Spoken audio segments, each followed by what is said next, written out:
Bonjour à tout le monde. Une petite vidéo, ça devient une habitude. Donc, en fait, aujourd'hui, je viens vous parler de quelque chose de plus complet que ce que j'ai dit fut un temps, il n'y a pas si longtemps que ça, vis-à-vis de ces portails qui se terminent. Donc là, c'est en l'occurrence les deux derniers, le portail du 11 novembre et le portail du 12 décembre, qui sont des couloirs dans lesquels se passe beaucoup de choses, dans lesquelles on trouvera des lunes, des pleines lunes, des nouvelles lunes, des potentielles éclipses, je crois pas qu'il y en ait eu, et puis des éruptions solaires, des choses comme ça. Donc on voit que cosmiquement parlant, il se passe beaucoup de choses et que dans les mémoires terrestres, il s'en passe encore bien plus. Donc ce portail du 11-11 a donné le coup d'envoi, ça avait déjà démarré un peu avant, à partir du 1er novembre, semble-t-il, l'histoire de l'armistice. Sur un nettoyage très profond dans la généalogie, donc lignée, ancestrale, transgénérationnelle et compagnie. Ou en tout cas pour ma part, de très nombreuses générations dans ma famille ont été nettoyées, purifiées. Et ce qui s'est passé à cet endroit précis, c'est qu'en fait, j'en avais déjà parlé, mais je le redis vite fait, le féminin était derrière le masculin et a été remis à la hauteur. Donc voilà, l'homme et la femme, on va dire dans la matière, se sont reconnectés en côte à côte et en face à face, c'est-à-dire au même niveau, parce qu'elles ont la même valeur.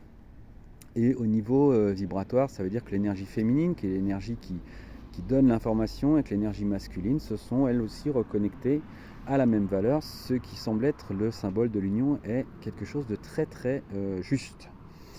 On a eu par conséquent des énormes remontées de mémoire qui sont remontées pour être purifiées de manière naturelle, mais c'est vrai que si on y pose sa conscience, c'est beaucoup plus intéressant. Ce qui a donné en termes de symptomatique, et on en voit beaucoup, des gros soucis et des soucis moins gros au niveau des jambes, au niveau des pieds. Pour quelques personnes que je connais, ça a donné des grosses réparations, des grosses libérations qui ont engendré forcément des gros soucis et potentiellement des demandes d'opération en perte de sensibilité, pieds, jambes, bassin. Et dans le sacré, beaucoup de conséquences plus ou moins sympathiques qui ont donné lieu à des opérations et à d'autres choses. Donc là on voit qu'au niveau ligné, alors genoux, chevilles, bassin, enfin tout ce système qui va vers la terre, qui va vers la mer, a subi de grosses libérations et donc dans la matière c'est pas très sympathique. Et c'est remonté tout au long du mois de novembre et là on est en décembre. Et c'est remonté, c'est passé par les bras, c'est passé par la gorge, ça passe par la tête, ça passe par les yeux. Tout le monde va traverser ce qu'il a besoin de traverser. Ce qui se passe, c'est que là, on arrive dans un système, un nouveau portail du 12-12 avec un couloir qui va jusqu'au 24, dans lequel, là, on va entrer dans un espace où le père et la mère, les deux énergies, vont s'unifier pour mettre en œuvre ce que l'on appelle la conception, c'est-à-dire tout ce qui existe sur la Terre est issu de la conception, c'est-à-dire d'un projet de vie pour l'humain ou uniquement de la concrétisation d'une idée. J'essaie d'être le plus clair possible, mais ne cherchez pas forcément à comprendre, votre système va se caler tout seul.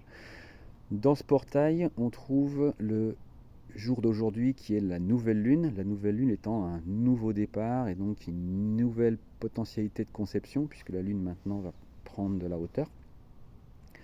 Et 2 jours plus tard, on va trouver le solstice. Alors le solstice, c'est globalement la nuit la plus longue, mais ce solstice démarre donc bien le 21, mais se terminera le 24.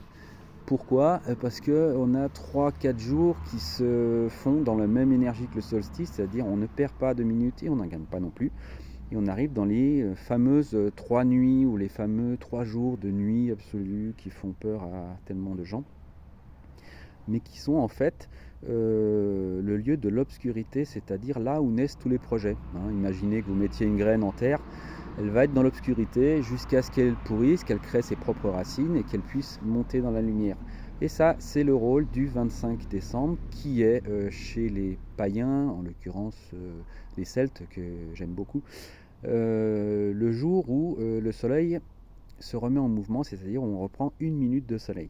C'est ce qu'on va appeler l'étincelle. Et le jour de Noël, c'est la nativité, c'est-à-dire l'enfant Christ, puisque le Yeshua, qu'on appelle Jésus, en l'occurrence qui apparaît à Je suis, est l'enfant Christ, c'est-à-dire l'enfant, on va dire pur, voilà, comme le cristal qui vient de Christos et qui vient de Christ, qui est le cristal pur, Gem, G-E-2-M-E, qui s'apparente bien à l'amour. Donc ce 25 décembre n'est pas la date de naissance de Jésus, en l'occurrence, c'est une fausse vérité, mais c'est le symbole de l'enfant Christ, c'est-à-dire ensuite au niveau de la conception, l'étincelle de vie va venir se placer, créer la première cellule, et on a le début de l'enfant Christ, c'est-à-dire de l'enfant pur, que nous allons devenir dans la naissance. Donc il se passe énormément de choses dans ce portail, et on voit que beaucoup d'enfants, en tout cas moi je vois ça à l'école, sont malades.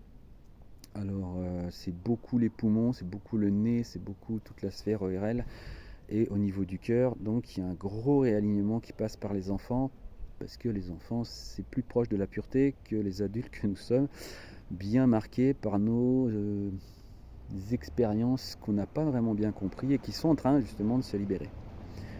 Donc tout est dans l'alignement. La nouvelle lune qui nous amène au solstice, qui nous amènera à la nativité, c'est-à-dire à Noël. On est vraiment dans un système qui a démarré, certes, à mon avis, au mois de janvier de cette année, mais là qui trouve son accomplissement dans novembre-décembre, où tous les systèmes se réalignent et où on arrive à la pureté, c'est-à-dire à l'enfant, c'est-à-dire l'étincelle de lumière. Donc ce 25 décembre pour moi est particulier, et là où c'est un petit peu amusant, c'est que on a un cycle de 9 qui se termine, et un enfant se fait aussi dans un cycle de 9.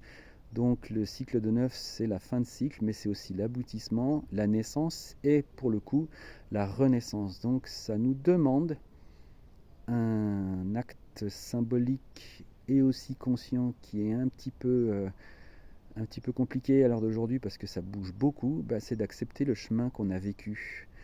C'est un peu comme les menstruations chez une femme, tout ce qui n'a pas été accompli, tout ce qui n'a pas été digéré au niveau de la lunaison, c'est-à-dire des 3 premières parties du cycle, va trouver son accomplissement dans la dernière partie du cycle qu'on appelle la sorcière, ou les lunes, ou les menstrues, ou pour certaines personnes les règles. Et elle pourrait être un peu compliquée, douloureuse pour les personnes qui ont du mal à être en paix avec elles-mêmes et qui ont du mal avec leur propre vie. Et je trouve ça surtout chez les gens qui sont très très gentils et qui acceptent tout pour le plaisir des autres. Ça, à mon sens, c'est terminé. Maintenant, on n'en est plus là. On en est à... j'agis pour moi, dans le sens de moi, afin de pouvoir agir pour les autres et d'être bien dans le sens des autres, ce qui va toujours nous amener à prendre soin des autres, mais à partir de nous, et ça c'est vraiment vraiment très très important parce qu'on est vraiment là-dedans. Alors c'est pas évident à vivre, je vois que c'est pas évident à vivre, déjà pour moi mais pour les autres aussi, mais sachez que c'est une libération qui se fait de manière automatique mais qui n'est pas forcément facile à vivre. On peut le voir si vous avez besoin d'aide. Demandez de l'aide autour de vous, n'ayez pas peur, personne ne résoudra à votre place. Vous pouvez quand même recevoir de l'aide pour pouvoir aller plus vite vers vos solutions, vos résolutions. Ayez les oreilles ouvertes, écoutez votre corps, écoutez votre cœur, écoutez votre tête d'une certaine façon, c'est-à-dire ce qu'elle va vous dire n'est pas une vérité en soi, ça vous donne le potentiel de voir ce qu'il y a en vous, de voir les systèmes que vous quittez et vers lesquels vous allez. Et c'est sûr, c'est pas de tourpeau, mais ça va vous amener en 2026 à entrer dans une nouvelle version de vous, et ça risque d'être super intéressant. Alors nous, en tout cas moi, ma compagne Julie Ribeiro qui est doula, on reste à disposition pour vous accompagner. On continue à s'accompagner nous-mêmes, parce que pour accompagner les autres, il faut aussi s'accompagner soi-même. Et on sera honoré et heureux de pouvoir vous amener un peu plus loin. On proposera des ateliers, je pense, janvier, février, plus février que janvier, mais je ferai une petite vidéo ou en tout cas une annonce pour ça. Et, et je suis content de pouvoir continuer ce chemin et de me réaligner sur moi-même pour vraiment être présent avec vous. Voilà, cette vidéo est un petit peu longue, mais j'avais à cœur de vous amener une compréhension peut-être un peu plus poussée de ce qui est en train de se faire. Voilà, de bonnes fêtes à tout le monde. Et puis on se retrouve bientôt. Belle journée, au revoir.